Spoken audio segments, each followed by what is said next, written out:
Bine v-am găsit, dragii mei din Zodia Scorpion, oriunde v-ați afla. Bine ați venit tuturor pe canalul meu Tarot Flori de Loto. Numele meu este Nina, pentru cei care poate sunteți pentru prima oară pe acest canal. Și azi voi face o lectură atemporală, o lectură fără limită de timp, pe care voi să o puteți urmări oricând doriți sau atunci când apare în viața voastră. Mai un moment, imediat. Bun. Așa că, dragilor, dacă aveți soare, lună, Venus sau ascendentul în Zodia Scorpion, atunci această lectură este de asemenea și pentru voi. Desigur, vreau să nu uitați un aspect important, și anume faptul că voi vă construiți viitorul, așa că, dragii mei, luați decât acele mesaje care rezonează cu voi, iar restul lăsați-le să zboare în univers, pentru că sigur sunt pentru alte energii care au o legătură mai mică sau mai mare cu Zodia Scorpionului.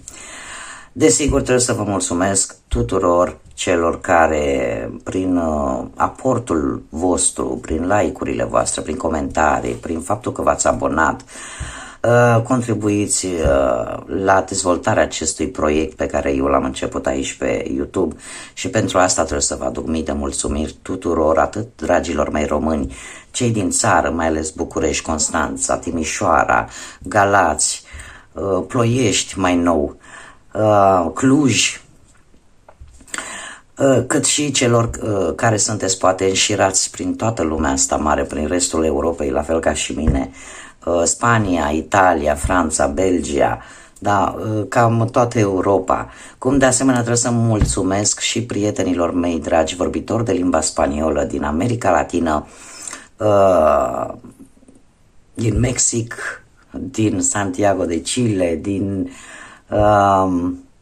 toată America Latină. Sunt foarte multe țări și am simțit nevoia să vă mulțumesc tuturor pentru tot acest sprijin minunat și sper din tot sufletul să, prin lecturile mele, să reușesc cumva ori să vă aduc un dram de lumină în gânduri și în suflete, sau să primiți acele răspunsuri la întrebările care vă frământă.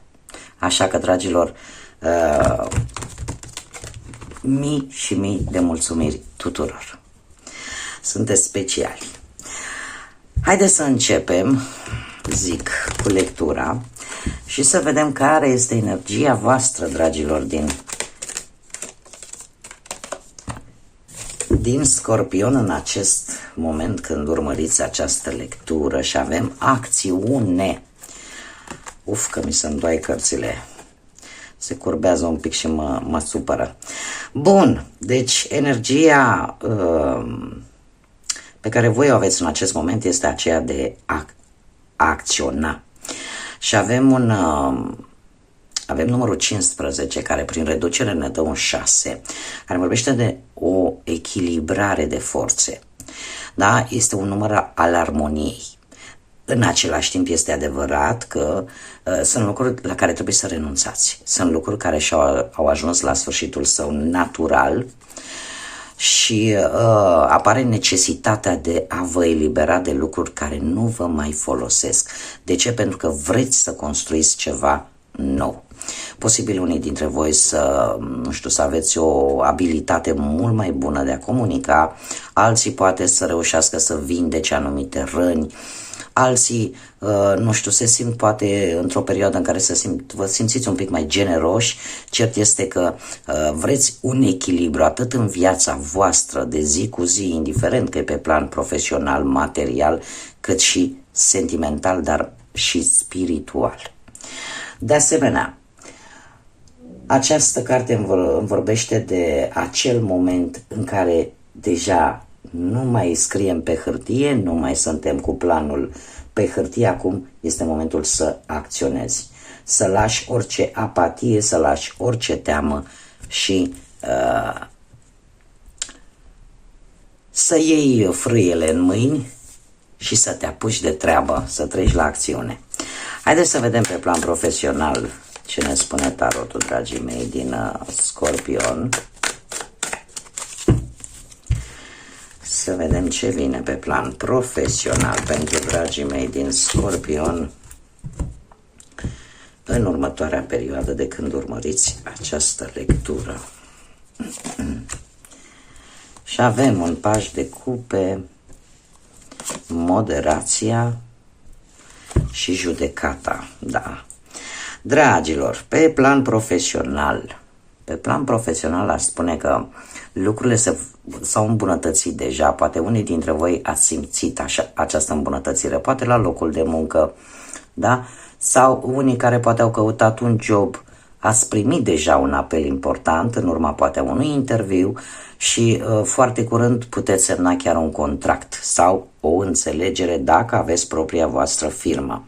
Apare o perioadă de echilibru, așa cum bine vedem aici cu moderația, în care ori aveți o muncă stabilă, ori o colaborare bună, cum de asemenea, cum v-am mai spus, ne vorbește de semnare de contracte, semnare de înțelegeri, de acorduri, da?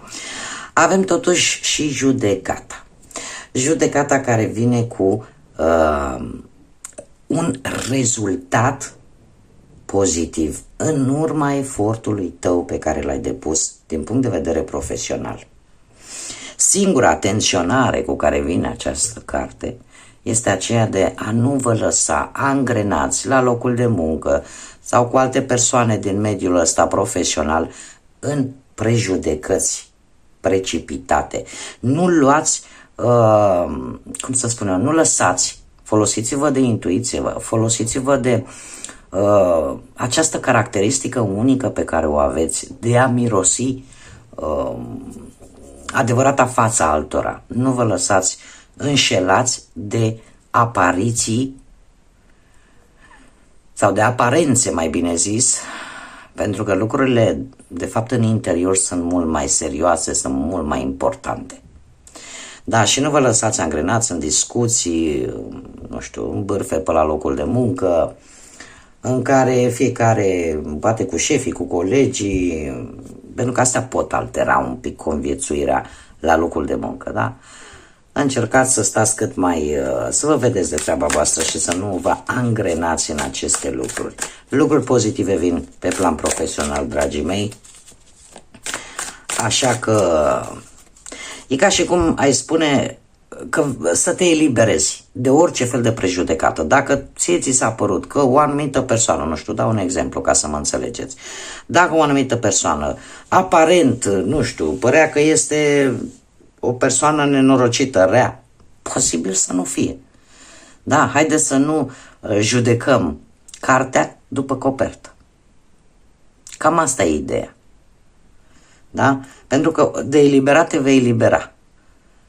Nu te vei mai simți încorsetat de anumite griji care țin de viața asta profesională. Doar că această carte vine și cu această mică atenționare care este importantă pentru că la un moment dat toate aceste bârfe, prejudecăți îți pot juca o pasă proastă. Haideți să vedem pe plan material. Pe plan material avem nebunul, marea preoteasă și un as de spade. Nebunul care vine cu o posibilă creștere de bănuți. Desigur, avem și marea preoteasă care zice, domne, vei afla, haideți să vă spun un lucru, veți afla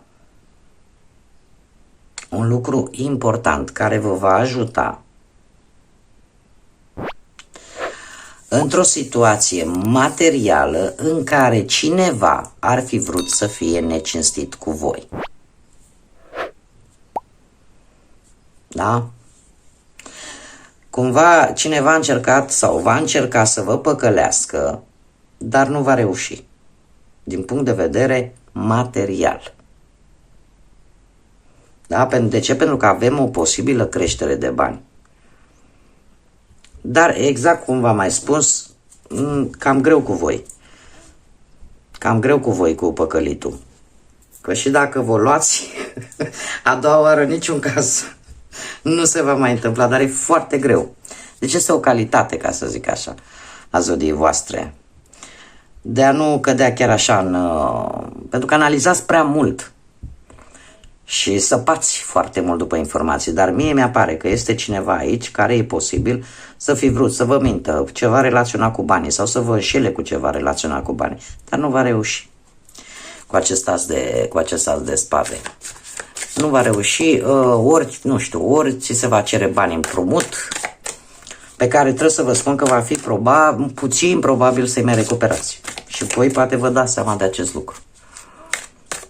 Da? E posibil, nu știu, să fie vorba de, nu știu, vreun prieten, vreo prietenă, vreun neam, cineva din familie, care să-și ceară o sumă de bani și să spună, știi, uite, ți dau în cutare perioadă. Nu o să poată, iar e posibil ca relația voastră cu respectiva persoană să se strice din cauza asta. Din cauza asta. Oricum, voi cumva analizați și o să vedeți că există imposibilitatea probabil ca acești bani să-i mai vedeți înapoi și luați o decizie în consecință.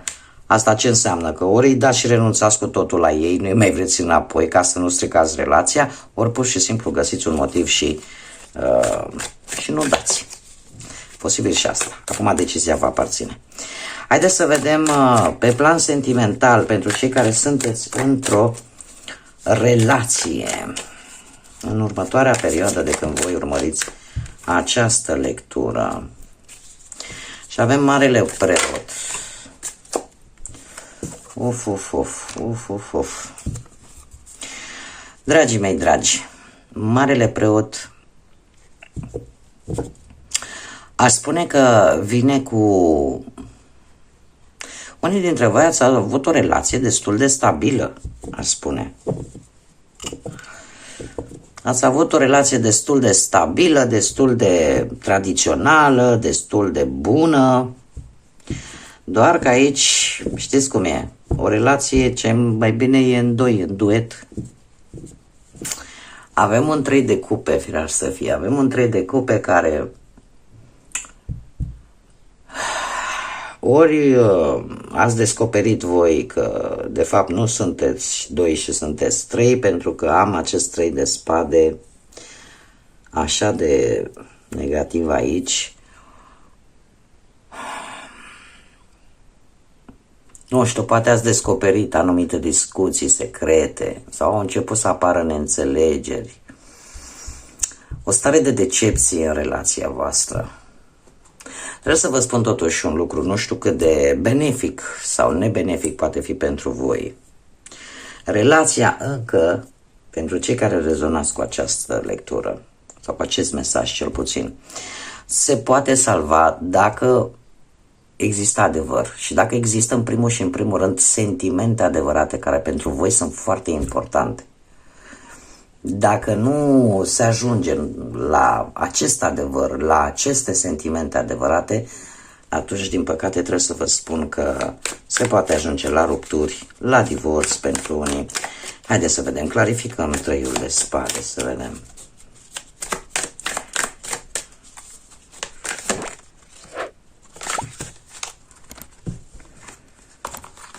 Haideți să le las pe toate.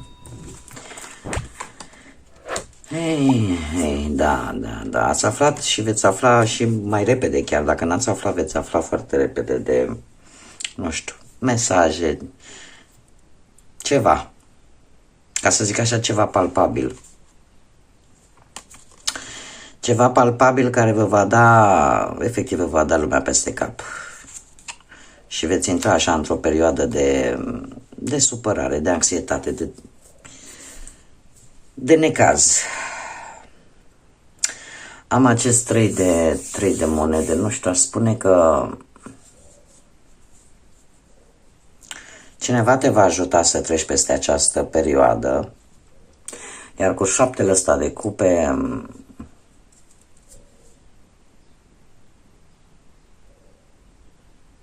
trebuie să vă spun un lucru. Cred că a fost pur și simplu, dacă, cum am mai spus, rezonați cu această informație, trebuie să vă spun că a fost, nu știu, poate o rătăcire de moment posibil.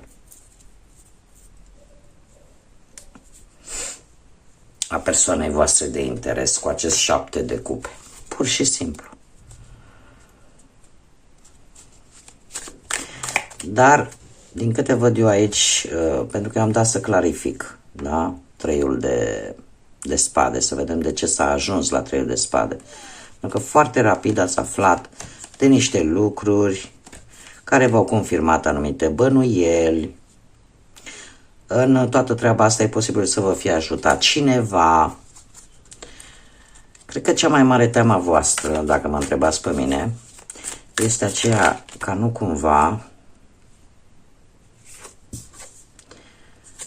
cumva